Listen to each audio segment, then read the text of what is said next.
ସକାଳର ପ୍ରଥମ ଦୃଶ୍ୟ ହେଉଛି ଆପଣଙ୍କ ଭାଗ୍ୟର ପ୍ରଥମ ଲେଖା। ସକାଳର ଆରମ୍ଭ ଭଲ ହେଲେ ସମ୍ପୂର୍ଣ୍ଣ ଦିନ ସଫଳ ହୋଇଥାଏ।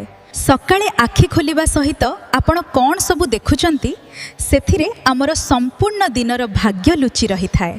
ପୁରାଣରେ କୁହାଯାଇଛି ସକାଳେ ଶୋଇକି ଉଠିଲା ପରେ ସର୍ବପ୍ରଥମେ ଭଗବାନଙ୍କୁ ସ୍ମରଣ କରନ୍ତୁ ଏବଂ ମନରେ କୃତଜ୍ଞତା ଜଣାଇବା ଉଚିତ।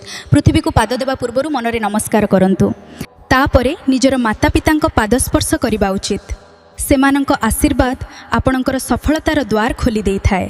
କିନ୍ତୁ ଏହି ଚାରୋଟି ଜିନିଷ ଭୁଲରେ ମଧ୍ୟ ସକାଳେ ପ୍ରଥମେ ଦେଖନ୍ତୁ ନାହିଁ। ପ୍ରଥମେ ସକାଳେ ଭଲ କଥା କହିବା ଓ କାହାକୁ ଖରାପ ନ କହିବା ଦିନକୁ ଶୁଭ କରିଥାଏ। ଦ୍ୱିତୀୟରେ ରାତିରୁ ରଖାଯାଇଥିବା ଅପରିଷ୍କାର ବାସନ ଦେଖିଲେ ଘରକୁ ନେଗେଟିଭ୍ ଶକ୍ତି ଆସେ ଏବଂ ଦିନଟି ଖରାପ ହୋଇଥାଏ। ତୃତୀୟରେ ଖାଲି ବାଲ୍ଟି ବା ପାତ୍ର ଦେଖିଲେ ଅଭାବର ସଂକେତ ମିଳିଥାଏ। ଏହା ଅଭାବ ଓ ନେଗେଟିଭ୍ ଶକ୍ତିକୁ ବଢ଼ାଇଥାଏ। ଚତୁର୍ଥରେ ବଟେ ସକାଳେ ଉଠିବା ସହିତ ନିଜ ମୁହଁକୁ ଦର୍ପଣ କିମ୍ବା ଆଇନାରେ ଦେଖନ୍ତୁ ନାହିଁ। ଏହା ମନ ଭିତରେ ଅହଙ୍କାର ଭାବନା ବଢ଼ାଇଥାଏ, ଯାହା ଆପଣଙ୍କ ଚାଲୁଥିବା କାମକୁ ମଧ୍ୟ ନଷ୍ଟ କରିପାରେ।